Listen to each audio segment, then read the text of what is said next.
என்னாச்சு? டாட், கம்பெனியோட எல்லா திங்ஸும் பேங்க்ல இருந்து வந்து எடுத்துட்டு போயிட்டாங்களா? பிரியா, உங்ககிட்ட எந்த ஆப்ஷன்ஸும் கிடையாது.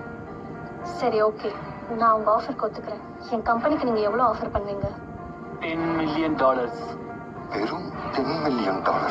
What is this Arjun? இது நம்ம கம்பெனியோட 1% ஷேர் கூட இல்லையே. How is it possible? உனக்கு மூளை வேலை செய்தா இல்லையா அர்ஜுன்? இந்த கம்பெனி கிரியேட் பண்றதுக்கு எவ்வளவு பேர் கஷ்டப்பட்டிருக்காங்க. இவ்ளோ கம்மி ரேட்டுக்கு கேக்குற? பிரியா, பிசினஸ்க்கும் எமோஷன்ஸ்க்கும் எந்த சம்மந்தமும் கிடையாது.